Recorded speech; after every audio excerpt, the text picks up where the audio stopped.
Hello dear students, आज एक ऐसी टॉपिक को डिस्कस करने जा रहे हैं जो कि क्लास 7 से लेकर के 10 तक के सभी बच्चों के लिए वेरी वेरी इंपॉर्टेंट है और जो कि बेसिक्स ऑफ ज्योमेट्री है। अगर इसको नहीं जानोगे तो ज्योमेट्री का एक क्वेश्चन भी नहीं बनेगा। So this topic is lines and angles. Let's understand what is it. ये दो लाइन्स हैं A B and C D, जहाँ की दोनों लाइन्स पैरेलल हैं। And M N is the transversal line. There are some angles formed in between 1 2 3 4 5 6 7 8 जो कि मैंने पहले से लिख के रखा है। अब समझते हैं कि पेयर ऑफ एंगल्स क्या है, क्योंकि एंगल अकेला अकेला फाइंड नहीं हो सकता, इसको चाहिए फ्रेंड। अगर किसी एंगल को फाइंड करना है तो उसका फ्रेंड उसको हेल्प करेगा। जैसे देखिए कैसे, फर्स्ट है आपका लीनियर पेयर। लीनियर पेयर हम लोग अभी पढ़ रहे हैं जो भी लाइंस एंड एंगल्स, ये एंगल्स सभी को पेयर्स में पढ़ेंगे। लीनियर पेयर, इसके बाद आएगा वर्टिकली अपोजिट एंगल। एक एक करके समझेंगे इन सारे एंगल्स का प्रॉपर्टीज को। सो लीनियर पेयर के एग्जांपल्स देखते हैं। एंगल 1 एंड एंगल 2 ये आर द लीनियर पेयर, क्योंकि ये दोनों एंगल्स एक ही लाइन पर बन रहे हैं, ये दोनों मिलाकर के लीनियर पेयर हो रहे हैं। Okay, can you give some more examples? आप सोचिए 1 और 4 भी तो एक ही लाइन पर बन रहा है, तो 1 और 4, angle 1 and angle 4 is also a linear pair. और भी एग्जाम्पल देखिए, 3 और 4 भी देखिए, 3 4, 3 एंड 4। एक और एग्जाम्पल मिलेगा हमको यहाँ से 2 एंड 3, 2 एंड एंगल 3। ऐसे ही 4 एग्जाम्पल्स आप यहाँ से भी फाइंड कर सकते हो। नेक्स्ट है हमारा वर्टिकली अपोजिट। अच्छा, एक चीज और, यहाँ पे लीनियर पेयर की प्रॉपर्टी क्या होगी? लीनियर पेयर की property always angle 1 plus angle 2 is equal to 180 degree. अगर दो एंगल्स लीनियर पेयर बना रहे हैं तो उनका सम ऑलवेज 180 डिग्री होगा। इसका मतलब क्या होगा? 1 और 4 का सम भी 180, 3 एंड 4 का सम भी 180 एंड 2 एंड 3 का भी सम जो होगा वो 180 होगा। Next is our vertically opposite angle.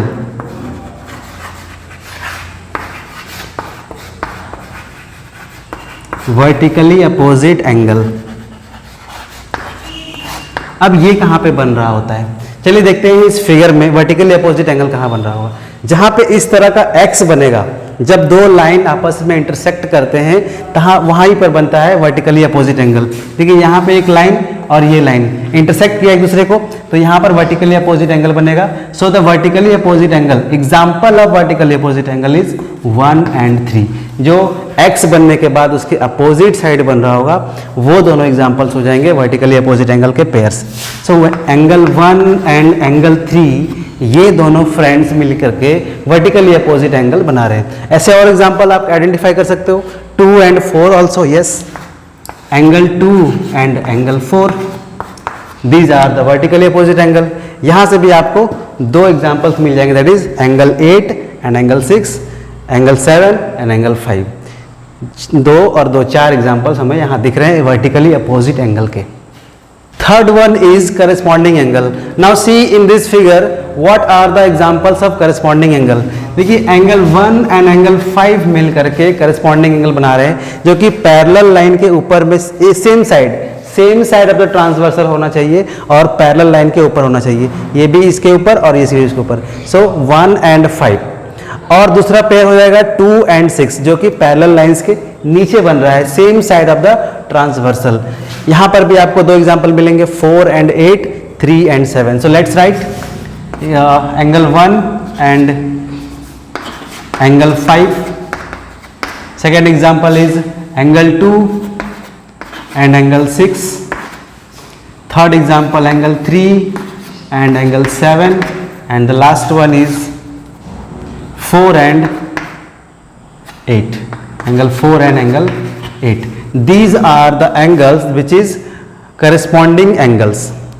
One more thing is that vertically opposite angle में 1 और 3 vertically opposite था ना, तो vertically opposite angle always equal होता है। इस चीज को आप लोग नोट करके साइड में लिख सकते हैं। Vertically opposite angles are always equal।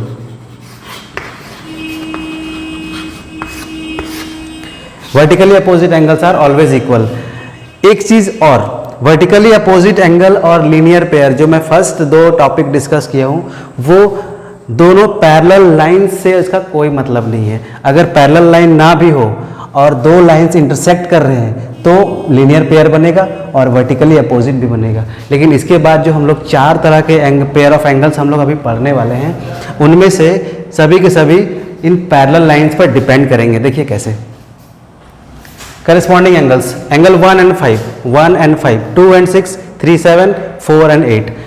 Corresponding angles are always equal, ये भी इक्वल होते हैं, बट कब? जब ये दोनों लाइन पैरेलल होंगे। अगर मैं दो लाइंस को पैरेलल ना ड्रॉ करूं और करस्पॉन्डिंग एंगल को देखने की कोशिश करूं तो आप क्लियरली देख पा रहे हो कि एंगल 1 और एंगल 2 इक्वल नहीं दिख रहा है। बट अगर आप इसको देखो तो एंगल 1 और 5, अगर मैं एक पैरेलल लाइन ड्रॉ करता हूं और 1 और 5, इसको देखिए आप, ये दोनों इक्वल हमें खुली आंखों से दिख रहे हैं, लेकिन ये एंगल दिख रहा है क्या इक्वल? बिल्कुल भी नहीं। सो पैरेलल लाइन होना जरूरी है। So we can write angle 2 is equal to angle 6, angle 3 is equal to angle 7, also angle 4 is equal to angle 8। ये हो गया आपका corresponding angle. Corresponding angles equal होते हैं when formed between two parallel lines. Okay, next is our fourth is alternate interior angle. Alternate interior angles. So alternate interior angles का pair समझते हैं। Alternate का मतलब क्या होता है? एक इधर तो एक इधर होगा। इंटीरियर का मतलब क्या होगा? दोनों अंदर की तरफ। मतलब ये पैरेलल लाइन है और ये एक पैरेलल लाइन है, तो पैरेलल लाइन से अंदर की तरफ कौन है? 3, 2, 8, 5। तो अगर 2 एक एंगल है तो इसका अल्टरनेट इंटीरियर कौन सा जाएगा? 8, 2, 8 एक पेयर बना रहा है अल्टरनेट इंटीरियर एंगल का। 3 and 5 भी एक पेयर बना रहा है अल्टरनेट इंटीरियर एंगल का। यहाँ पर सिर्फ आपको 2 ही पेयर देखने को मिलेंगे। So angle 2 and 8, 2 is equal to angle 8 and 3 is equal to angle 5। Same property है अल्टरनेट इंटीरियर एंगल्स का भी इन केस ऑफ 2 पैरेलल लाइंस। ये अल्टरनेट इंटीरियर एंगल्स होते हैं 3 and 5, 2 and 8, ये दोनों आपस में इक्वल रहेंगे। Okay, now our fifth topic is alternate exterior angles. So अगर आप अल्टरनेट इंटीरियर को समझ गए हो तो अल्टरनेट एक्सटीरियर को भी समझने में ज़्यादा दिक्कत नहीं आने वाली है।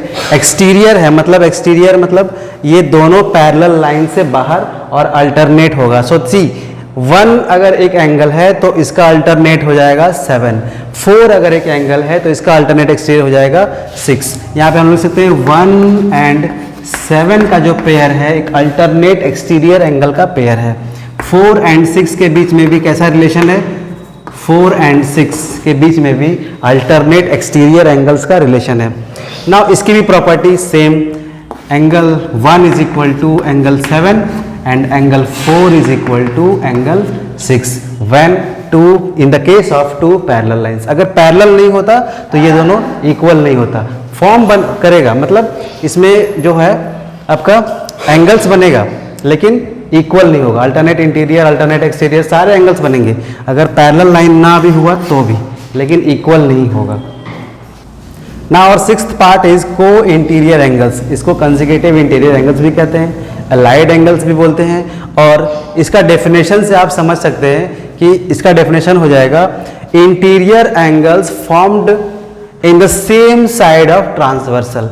मतलब ये एक तो इंटीरियर है, अंदर की तरफ जो बन रहा होगा angle, in the same side of transversal, मतलब 3 और 8 जो है वो ट्रांसवर्सल के सेम साइड में है और 2 और 5 भी है वो ट्रांसवर्सल के सेम साइड में है। तो हम लोग 2 पेयर हमें यहाँ पर मिल गया 3 and 8 और दूसरा पेयर है 2 and 5 का। इसकी भी प्रॉपर्टी होती है, इसकी प्रॉपर्टी ये है 3 + 8 को interior angles, the sum of को interior angles is always 180 degree in case of 2 parallel lines. जब पैरेलल लाइंस होगा तभी ये सारे प्रॉपर्टीज जितने भी मैं डिस्कस कर रहा हूँ वो सब एप्लीकेबल है। हम लोग यहाँ भी लिख सकते हैं angle 2 plus angle 5 is equal to 180। ये जो 6 के 6 केसेस थे, फर्स्ट था लीनियर पेयर और वर्टिकली अपोजिट, वो दोनों केस जो था वो पैरेलल लाइंस पे डिपेंड नहीं करता था। अगर दो लाइन इंटरसेक्ट कर रहे हैं तो लीनियर पेयर भी बन रहा होगा और वर्टिकली अपोजिट भी बन रहा होगा।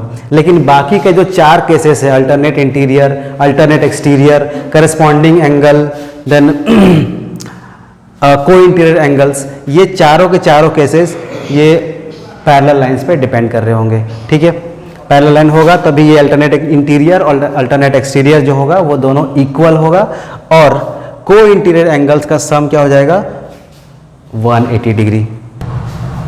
इस टॉपिक से रिलेटेड क्वेश्चंस हम लोग नेक्स्ट वीडियो में करेंगे। अगर टॉपिक में कोई डाउट हो रह गया हो तो आप कमेंट कर सकते हैं। वीडियो पसंद आया तो लाइक करें, सब्सक्राइब करें। Thank you.